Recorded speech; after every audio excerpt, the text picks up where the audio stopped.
Welcome to Your OC Sucks, the weekly podcast where we review and critique the best and the worst fan-created original characters from the My Little Pony Fandom. This show is unscripted, unfiltered, so moderate language will be used. As well, this show can be a little heavy on the critique at times. That being said, if you were easily offended, do not watch. If not, feel free to join us for this week's show. This is episode 81 for October 2nd, 2015. This week, we have another special guest that will help give us some constructive critique. My name is Mummified Thunderbirds. I'm host and show manager. I am joined by... Medibobo, I'm in charge of gathering questions and viewer interaction. And that's it. So, this week's special guest is known for his funny reviews on not only the show we all know and love, but as well as his reviews of other media. His sense of comedy and energy he displays both online and in person at conventions will delight and astound you all. Despite all that, he has got to have the worst OC of any special guest we've had on the show. Welcome to this week's episode, the cult personality himself, Mr. ToonKritic. What is up, everybody? ToonKritic is in the house, and you know what? I've heard worse. I've heard people call my OC the spawn of Satan and an abomination upon the entire community, but that is okay. No, the spawn of Satan's got to be Silver Quill, because he is the anti-Celestia. Anyway, so since we're talking about your OC, we like to talk to our special guests about their OCs a little bit before we get into talking about other people's OCs. So, how did it start? Where'd you get it? Why'd you do it? Specifically, why did you do it? Yeah. Why did you do it? Well, the thing is, red and black have always been, like, my favorite colors. I think it's been more of a subconscious thing when, I think way back in high school, I just really associated myself with that. I always had, like, the friggin' black jeans and, like, red shirt, and, I think when it came time to designing my Pony Sona, I wanted to go with those two colors, but little old me back then did not realize the red and black rule, the do not do red and black rule, because apparently red and black OCs are very much frowned upon in this community. So not knowing that, I decided to go with, well, let's just say that my initial version of my OC is so bright red and black that I think it should be outlawed on how bad it is. But when I first started out with it, I was initially designing him using Pony Creator. Yes, Pony Creators are so lovely and so easy to use. They are a good start, but never a finished product. I'm doing that thing where I just wanted to have like an OC to work with because my friend's just like, hey, make yourself a Pony Sona. I'm like, oh, okay. But when it came time to designing him, the more simplified version that I ended up going with, finally, after I received official vectors of him for my reviews and stuff, I was just actually a lot more satisfied with it because it was a much more saturated red and a not as bright black. So it's kind of like I threw my OC to the washer and bleached him down just a little bit. So, ToonKritic, we always give the lovely option of our special guests to go first if they really want to, or to leave it up to the die of fate to figure out what... The try of fate. Yeah, the try of fate. This one's actually D6, because there's only 3 of us. Yeah, sure, let's give it up to the die. Alright, so like we do whenever we don't have a actual die, whatever, this one is going to be the D6. It's going to be 1 or 2 for me, 3 or 4 for Medi, or 5 or 6 for ToonKritic. So, it rolled a 1. So we get to take a look at this week. I get to go first this week, that is. Let me pull that back. It's really easy this time. You don't have to worry about mixing up who's going now. Yeah, seriously. There's only 2 other people other than myself. It's only... Yeah, exactly. Yeah. It'll still happen. So, this is Spearmint.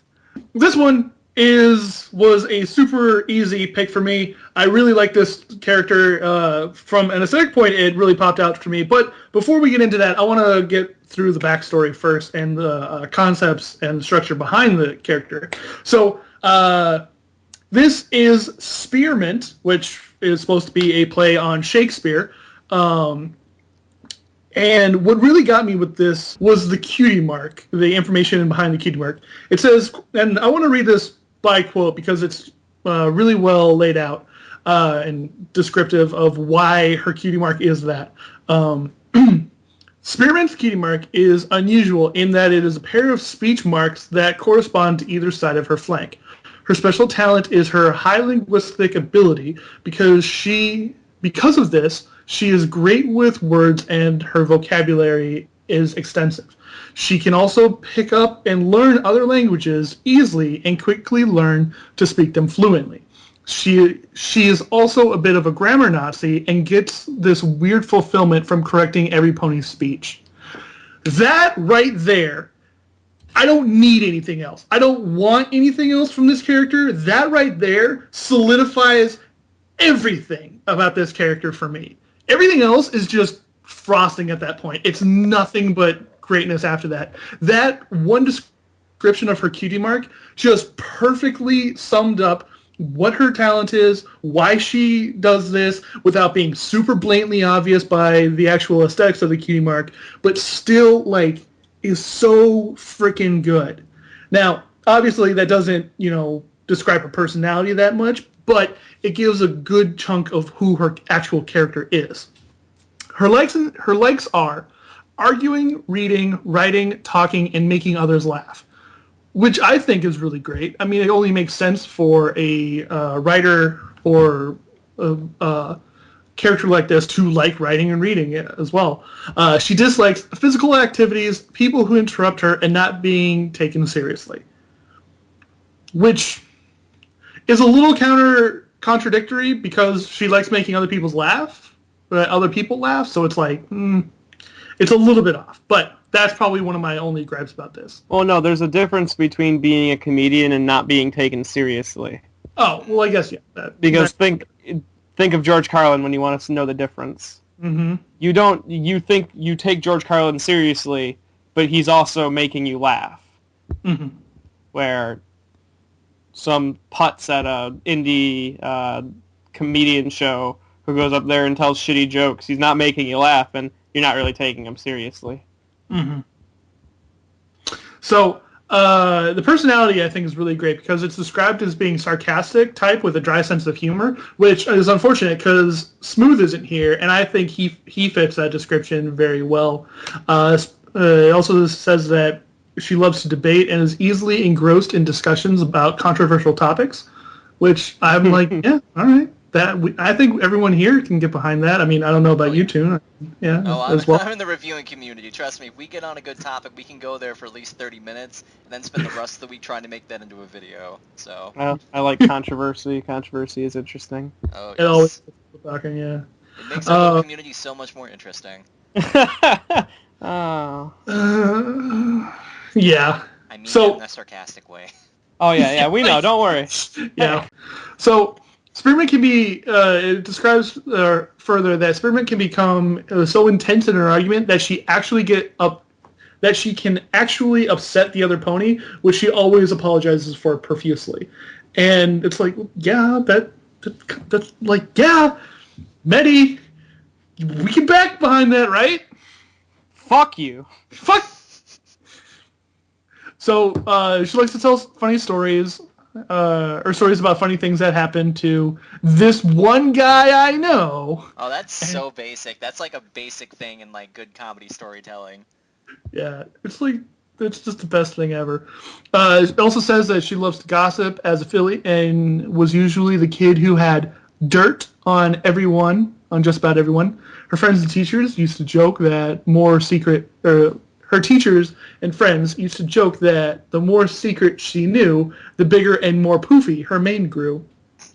Her background is that she lived in Camelot or attended Celestia School for Gifted Unicorns in the year below Twilight, so I believe just after is what she means, I assume. And she was able to develop a spell that allowed her to memorize the text of other languages in order to speak it and understand them even faster. The spell is only temporary, and if she doesn't use the language regularly, she eventually forgets it. After she completed school, she became a royal translator for the princess, traveling with them to far-off pony, zebra, and griffin lands to build an alliance with other nations. The only part that is lacking, and even 8-Bit Amy agrees with, is the fact that she still needs to flesh out the cutie mark backstory as to like how she actually got her cutie mark. But other than that, I don't feel I can totally see her going on a huge ramble about like during her like an English project she had to do, like a book report or something, and she just keeps going and going and going, and she eats up the entire period on her own project, and then she looks up and is like, "How much did I get? Why are you all looking at me? Oh, it's been 70 minutes."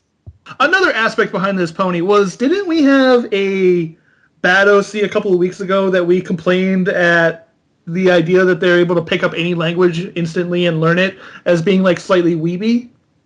No, we made fun of them because the reason they had that in their cutie mark was a fucking Japanese symbol, which we later learned was the symbol for friendship, which makes no fucking sense for being able to be an instant linguist. But would you agree that this would be a better way to go about that general idea and theme of being a linguist? Well, no, her special talent is completely behind her incredible grasp on vocabulary and speaking languages and languages in general. That's her special talent, so I would instantly assume that her special talent makes her good at being able to understand languages better. Yeah. Like, she understands things a lot better than everyone else. That's why she has that cutie mark. That's why no one else has that cutie mark. That's why no one else has that special talent. That's what makes her special. This is a great example of a special talent. Oh. So one thing I really like, I love seeing good stories created. No, I like it when it's just enough for there to be interpretation. I think there can be, like, if you give just enough for people to be interested, and then onwards, like, you can just say, oh, I don't know what happens yet. Take a good guess. Make your headcanons. Make your head theories. That's really cool. This particular pony, I think I could see in the show. I think that's a good thing right off the bat. When I was reading this, I really do like this personality that she has.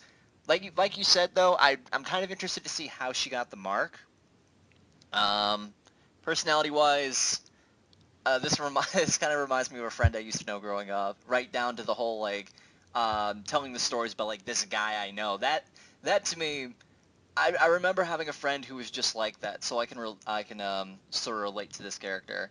And I find it also funny with this part here where it says, like, finding the spell helped while cramming for exams, hashtag totally not cheating. I love a rebel. I love someone who is willing to just bend the rules just a little bit, because I don't want this character to be like a goody two-shoes or anything. I want her to understand, yeah, I can use this, but it's technically not cheating, and I think that's still pretty cool how they're able to do that. And normally I'd also have a complaint with how they're just like, oh, I'm the royal translator for, the princesses. I get to do all this cool stuff, because that almost bordered on Mary Sue to me, but they leave it open to where you could add on more to it, so I feel like this is just a little glimpse. I cannot say that this is Mary Sue until we get a little bit more info, and then I can determine, okay, now you're being a Mary Sue. But so far, there's been no red flags. I feel like the Mary Sue comment, just because she is with a character in the show who is of high power, I feel like someone who has the special talent of linguistics and the ability to speak multiple languages, but she's not really great in most other things besides like just English here, but whatever theirs is there. So it would make sense that she would be brought on, especially if she was going to the Celestia School for Gifted Unicorns, right, that she would be brought on to some sort of celestial job. Because that a school implies that there's multiple students and not just Twilight ruining everyone's life. Right. She's not flawless, basically. She is still in development, and that's good. I love everything they did about it. I love the art style. I like the mane. I like the facial expressions. I like how they're able to, really express personality and expressions through their face. And not only that, but we're able to sit there and see this character as a character on their own and, like, still be able to correlate it with how it would technically look in the show. You're like, okay, yeah, I can see this as a character. And then the fact that they also have an actual show-style version of this character. And not like a so shitty... good. And can I just implement... Not a shitty show-style version of the character. I've seen a lot of character sheets where they have, like, this is what she would look like in show-style, and it looks nothing like the show-style. This looks like a pony that would be a bit part in an episode. Oh yeah. Yeah. And the fact that they also gave a sort of height comparison, because there is a little bit of a trick with this pony, how just because the 8-bit Amy style and the show style seems to be so much different in height, they still give a height chart in relation to Big Mac, which I love too, because that's so obviously Big Mac too. With some of these I don't know why they use Big Mac as the example, though. I mean, you could have used any pony there as an example. I feel like I understand because I can read her height chart as well, because it's like the first line is average mare height, and then the top line is Big Mac height, so she comes up to average mare height. Oh, also, the cutie mark. I forgot to mention this. The fact that it's like, oh, it's flipped and corresponds to her flank. It's like, normally, if it was just a cutie mark, it'd be like the quotation just looking left or looking right. This one is actually looking left and looking right and upside down. It's like, oh, yes, I love it. Like, normally I hate deviating cutie marks for any reason, but this one is like so perfectly wonderful that it's like, yeah, that's how quotation works. You flip it around and upside down. Yes. I hate and like it at the same time, and I'm very, very on the fence about it. This looks like a very, very easy on the eyes pony. I like the show reference down there. I love the time and effort that was put into this. That's what I can get from this, especially right down to the cutie mark on the left and right side. I think this just looks like a great character that would fit in the show, like you said. I think that I'm kind of just laughing over these expressions because they're so well detailed. And I think that when this person was designing this, it was more of a simplistic style. Simple seems to work best with most OCs sometimes, because I see a lot of OCs that go overboard with all the clothing or like the things they put on them. With this, you got like, well, not really anything no in terms of clothes. You just have a very basic looking character, and to me that would normally bug me. But here, the way that it's all put together all nicely, like the name, the chart, the expressions, the cutie mark, the show style, just like this shows to me that there was a lot of time and effort put into this character. There was a lot of attention to detail on something that is surprisingly simple. I love it. I love it. I love it. I love it. She is really cute. And I agree with 8-Bit Amy about the cutie mark backstory. That being added to this character will really solidify it and really be the hard-hitting, like, strong OC that it's living up to. I just fucking love it. It's so good. Instantly liked it the minute I read that backstory. I was like, yes! I love it. Anyway, moving on to the next one, we are going to roll the die of fate again. This one rolled a 4, so that means Medi gets to go next. All right. So, I brought on Babbly G Stick. It is a comedian pony. Stick, I love it. Stick. I love that last name. It's a stick! Stick. She had a kind of a sad backstory. She doesn't go too deep into it because she says it's too tragic or too sad. But she mostly remembers it being she remembers being a little unhappy, and she decided that she doesn't like it when ponies are unhappy, so she wants to kind of spread some cheer to the world. So she decided to try to take up comedy as a goal. She became a comedian, and luckily, the fate of die rolled great for her, because during a talent show for her class, she started doing some punny jokes, and she tripped and caused some chaos around the room, and eventually ended up with her cutie mark, which happened to be a pony's face laughing with tears. So laughing so hard you cry. And I like that. And her forms of comedy, they are statistic jokes, slapstick comedy, puns, anti-jokes, some of my favorite jokes. But she also has other likes, like she's into bears, and indie music, and strawberry muffins, and stories involving mysteries. Yeah, I like this too. When I look over it, when I actually first read this backstory, I'm like, okay, so where's the part at the bottom? P.S. She's also related or has met Pinky in some fashion, because I was expecting something along those lines. I wasn't even thinking about that, but man, that made this so much better. I know, because if they had brought Pinky into this somehow, I feel it would have maybe ruined this character just by a little bit. It's pretty interesting that one of her fears is that she's afraid of big crowds. She's going to get into the comedy shtick. Big crowds are going to be a part of that job, but that's interesting to see how she handles that sort of situation. I think it's cool that we have a character that faces more challenges and faces just a tiny bit of adversity when it comes to, I guess, her own fears. Yeah, that big crowd thing is a fear to overcome to allow this character to grow in the future, which if this person ever planned on writing a story about this character, I may be interested in to see how she may overcome this, and if it would fit into a 30-minute serial episode. Tune in next time. I like the colors. Yes, the aesthetics of this pony is pretty great. The aesthetics of this remind me, like, the way this is drawn, I get a very Star versus the Forces of Evil style to this. Yes. I think I am now looking at this character sheet a little bit more in depth, and I'm realizing they did a lot of things that I really enjoy, like showing the multiple poses of her tripping. She looks really embarrassed in the one in the top right, and then she also is really embarrassed. She drops her mic, and I like that as like a starting comedian who is really nervous about crowds would, and if they have would, excuse me as I rephrase that, a starting comedian who has a fear of crowd or big crowds would. You want to try that again? Would probably like have issues, especially with hooves. Like you can't hold microphones with hooves. May drop the microphone every now and then, and if she starts playing that into what is it, slapstick comedy, that's maybe where she developed her slapstick act.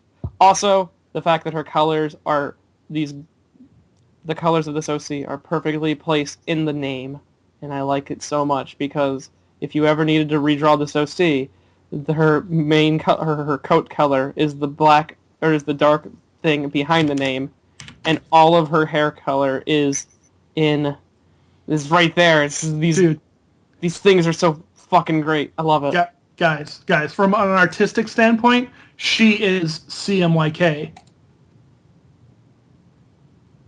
She's CMYK, like the classic color model.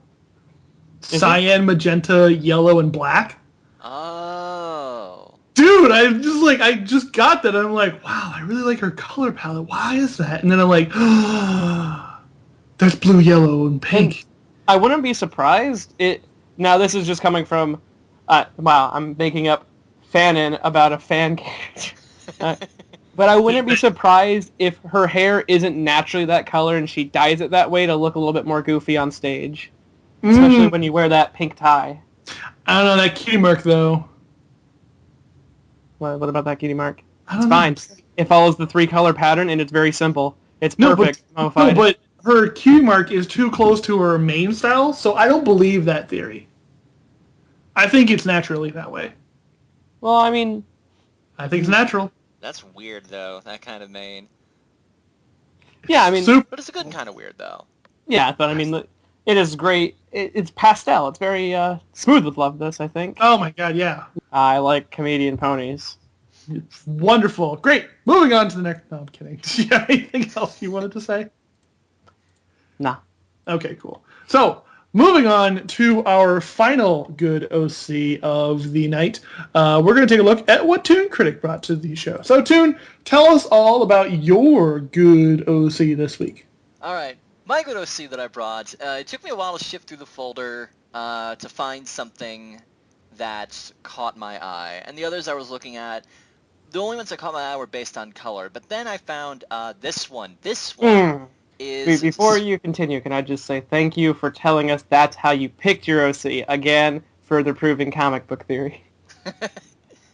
This pony is named Switchblade. I really thought this one caught my attention because when I was reading through the description, for one, it's fairly detailed, But I like the comment, this is my OC from the 5th grade. Not much has changed since besides overthinking a lot of the details. And I'm like, that's cool. Your OC has like been there from the start. You've modified it a little bit and now here it is. I also like the fact that it's a little bit of, well, actually I'll save the aesthetics for later. But yes, this is Switchblade. She is a female Pegasus. Personality-wise, very observant and calculating. When this will help her when she is fighting and predicting opponents' moves. This is also why she prefers not to talk when she doesn't absolutely have to, giving her the ninja-esqueness. Her thoughtfulness makes her a good leader and strategist, but she does not appreciate ponies who give up too easily or are just plain lazy. I can agree with that. When she's forced to work with these ponies, she can be pretty salty and passive-aggressive. Again, something I know how to work with because I've dealt with a lot of people who are incompetent and don't know what they're doing.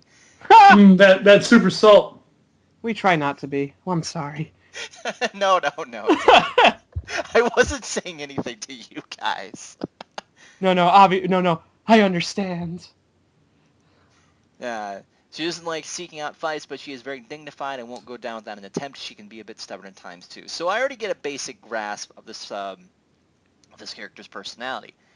Now, backstory-wise, Blade was orphaned as a foal because her parents realized they couldn't take care of her. Alright, off the bat, I can sympathize with this character a bit. She lived in an orphanage in the more suburban part of Cloudsdale on the outskirts of the city. I'm curious, suburban part of Cloudsdale, is that all the way in the back? Is that the part we don't see? So she was never really social, and she really just liked to observe and watch the other fillies and colts rather than getting too involved. She had learned to sneak out of the orphanage to get away, and she did this a lot. Oh, you little rebel, you. So since she was asocial, some kids thought they would try to bully her instead of crying or taking it silently. She wanted to fight back, and she probably fucked a few people up, and I am totally okay with that. So she sort of trained herself in combat. While it didn't really earn her any friends, she was respected because she never fought unless rightfully provoked, only fought hard enough to teach him a lesson, but no more. She grew up, she took the streets, and as we see here, she made a lot of acquaintances, and through them became a bounty hunter for the Royal Guard. Okay, I kind of like that, because I wonder what a bounty hunter for the Royal Guard would be. Like, is she dressed up like Boba Fett? Is she dressed up like Altair? Is she dressed up like somebody give me another assassin that's in popular culture? The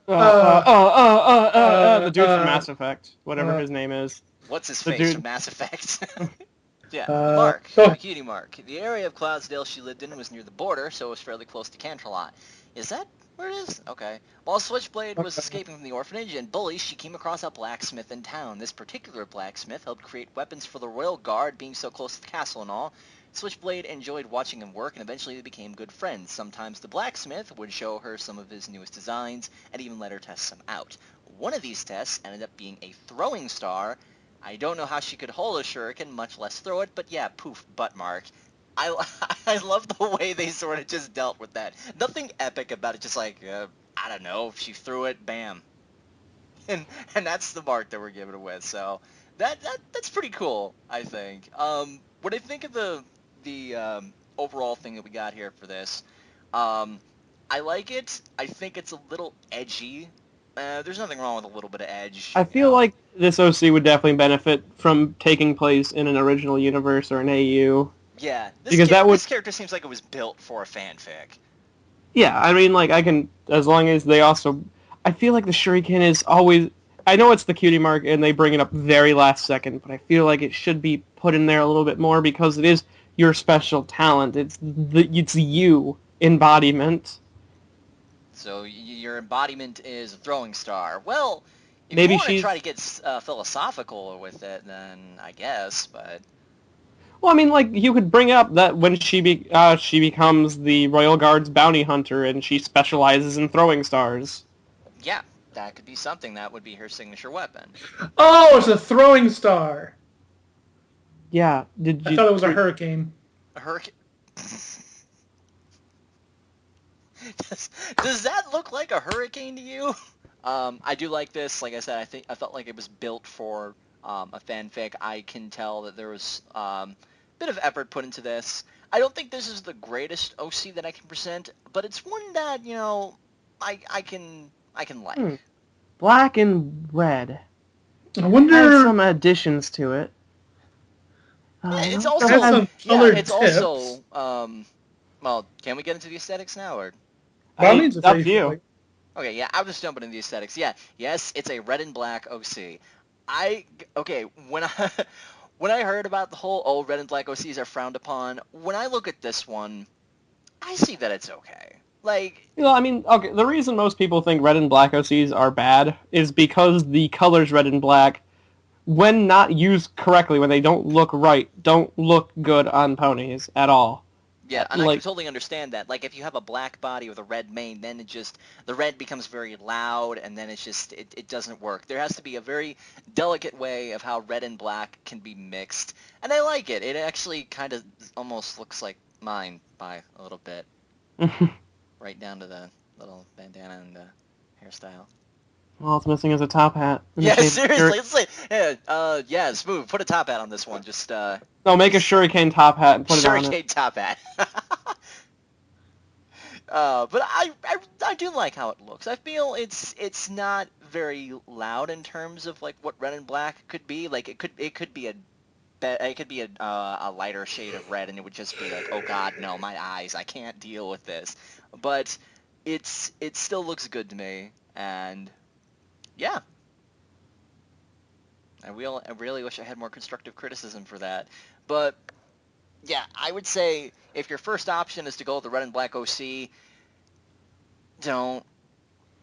There are so much better styles to go with. You But should always, for those red and black OCs that are trying, I support you. yeah. Go for it if you want, but never make it your first option. Also, don't just make it the highest red and the highest black Oh because God, I made that mistake a long time ago. deal with saturations. This Oh is a nice blend because that is not a pure black and that is not a pure red, right. and it looks fine because it looks black, but it's obviously like a grayish it looks kind of purplish It's to me, but I'm dark also gray.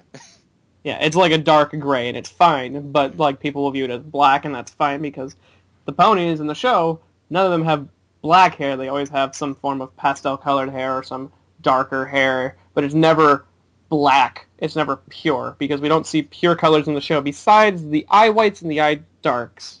The splash of color with the purple, I'm a little bit indifferent about. I want to like Yeah, it, I but don't at the get same time, it that's the one clashes. thing I don't get. What is with the purple bandana there? I would try either changing the eyes to purple or changing the bandana to green. Yeah. No, don't make the bandana green.